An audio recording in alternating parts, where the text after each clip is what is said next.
What's going on, YouTube? Got another knife review here for you. Today we're going to be looking at the Matt Diskin. This is the Volcan Flipper. Volcan is the actual name of Matt's production company that he founded or co-founded. So this, excuse me, this being his, I guess, kind of custom mid-tech. I don't think this is sourced to anyone else, but produced by him. I guess is just named the Volcan Flipper after his company. This is a really cool knife. It's a knife I traded for plus a little bit of cash on my end, and I think I was so turned on by Matt's work with the fire that when I heard about this knife, I don't know if it was like Blade 2014 or Blade 2015. I think it was a little bit earlier than that. I really wanted to give it a chance because I thought Matt Diskin's work was pretty great. The knife design or the shape wasn't something that was all that exciting to me. I mean, it was exciting in that it was different, but aesthetically I was like, it's a little bit weird. It's got this huge belly, and what it reminded me of was kind of like a kitchen knife, almost a chef's knife. Not quite a butcher's knife, but just this huge old blade, 4 inches of M390 that's ground extremely thin at the edge. And then you have this kind of narrow gripped handle. And I wasn't sure what to think about it, but I felt like I was getting a pretty good deal on the knife, and so I ended up going through with the trade. And since I've had it, I've actually been really happy with it. It's grown on me. It's not, again, aesthetically, it's not, to me personally, not the best looking knife, but again, it's kind of one of those ugly dogs where it just grows on you, keeps growing on you more and more. And the more I look at it in the screen on my camera, it's like, man, this really looks pretty sharp. Yeah, no pun intended again. But you got this nice, really deep stone wash on the blade that really hides any kind of wear. Full titanium scales, pretty thick scales, contoured along the spine. No sharp edges whatsoever on the blade, all just rounded out. Reminds me a lot of, in terms of the handle, reminds me a lot of the Les George Talos.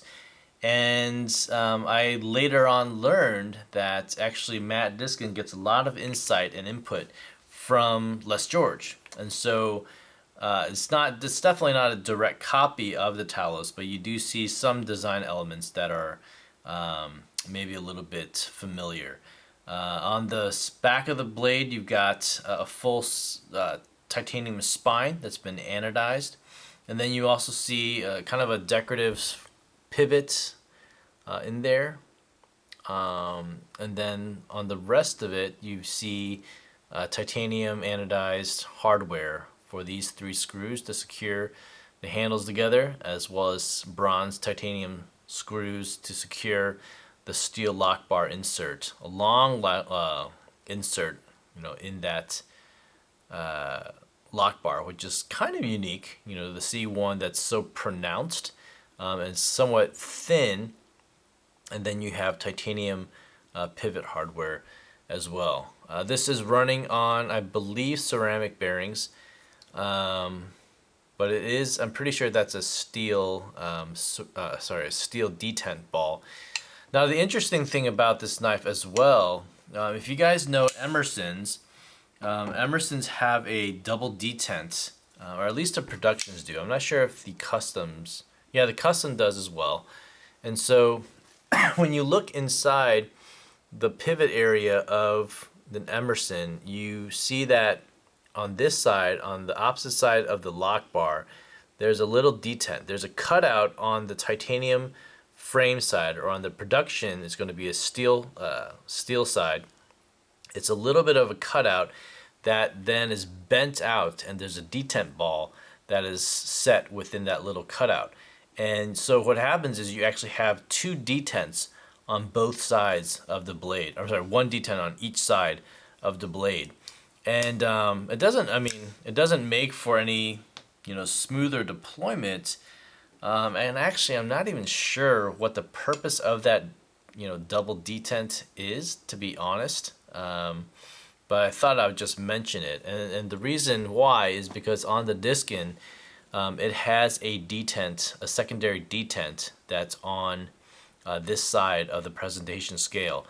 And one thing that was a little bit of a detractor, for me, for a knife that's for the most part pretty clean, is this exposed screw, that went all the way through this scale on the presentation scale. So you have this little circle, and a lot of Diskin Volcan flippers that I've seen on the market have that cutout there. And I mean, again, to me, it doesn't make sense to have that hole come all the way out. The threads don't necessarily need to go through all of that titanium to secure it in there. So I've seen a couple of Diskin flippers that didn't have it go all the way through. So I don't know if what that's about, if that's just a CNC machining mistake, or like they just made the depth too deep in there or whatnot. But and one thing that it causes, or is kind of interesting, is when you actuate that lock this way, it has to overcome the blade edge, or blade tang has to overcome that detent ball on this side. And so you overcome that first, and it's pretty like rough. It's like this double detent. It's double detent, but two places on the blade where you have to overcome it. First that lock bar, and then this detent. You see it go in like that, right? Right underneath my fingernail right there on the top. It's going in, and then another one, another detent on that lock bar to go over. So actuating the lock and putting the blade back in, it's just weird. It feels weird to do that. And doing it with the thumb, pushing it up with your index, takes a bit of work, and the tension on the lock bar is pretty tight. So once you overcome it, then you got to push it up. So two detents to overcome, and then you get your blade back in. But overall, it's still smooth once you get both of them down, and well, you got to kind of shake it. But you see it also just a really, really thick blade stock of M390, and it's ground, like I said, it's ground extremely thin. This blade stock, I want to say, is probably around 175 thou, if not thicker. Let's check it out really quick, because I'm interested. Let's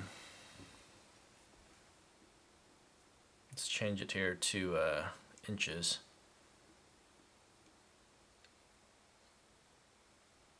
So basically 0.185. So that's the same thickness as an XM24. So that's pretty impressive, if you think about it, to have that kind of blade stock on such a thin, because this is meant to be a slicer, not a chopper. Definitely, I mean, can pierce, but also, it ends on a very fine edge as well. So 4 inches, 185 thou thick M390 to extremely thin edge, full flat ground for the most part. You do have some flats so that you can set it up in your sharpener. But this is a great, I mean, to me, because of that negative angle, how much this blade goes under this negative, again, I call this the 0 degree base on the handle. It comes so far down. There's so much belly, and the stainless qualities of M390. I kind of like, this is a cool folding kitchen knife, if you will. Just would be really easy just to rock on a cutting board, if you will. But anyway, really quick, for a size comparison, you got a Kingdom Armory Custom Samaritan right here. Brought out the Benchmade, what's it called? The A10 Contigo just to see kind of the difference, you know, in the 4-inch blade and the kind of belly that you get. The Contigo with its reverse tanto, you know, also this M4 steel, I love M4 steel. This was a great work knife, you know, when I was using it quite a bit earlier on when I got it. You know, this makes for a really, really nice thick tip for piercing and things like that. So this is a pretty good heavy duty styled knife. Again, 4 inches of CPM M4. And then you've got the Sebenza, as always, in way of size comparison. So, you know, this CQC 13 as well, you know, it's got almost, I think, a 3.9 inch blade, you know, with this Bowie style blade. A lot of belly as well, but, you know, a lot more blade flat, you know, in this. And this is a lot thinner too. This is only 125 thou, which is standard for Emerson, whether it's custom or productions. So, but anyway, you know, this Diskin Flipper, I don't see it on the market all that much. But when they do come out, they don't, you know, they don't command that high of a price. I think maybe around anywhere between $600 to $800, depending on the format of the knife. You know, any kind of milling on the handles or anodization or even different finishes on the blade. I've seen only a handful of like compound style blades for the Flipper. So, one other thing to note, well, two things. Just like the interesting way that the lock bar is cut out, you know, that lock bar relief. I can't remember what custom maker had this kind of style. I mean, Brad Souther's got kind of the scallops that go in there. These are like hard cut reliefs, you know, 4 of them that are in there. So that's one thing to note. The other thing is it's just a steel clip. So kind of like what Cold Steel does, you know, on a lot of their knives. They have 2 different clips, you know, that ride along the curves of the knife. And so you actually do get an extra clip with the Diskin Flipper.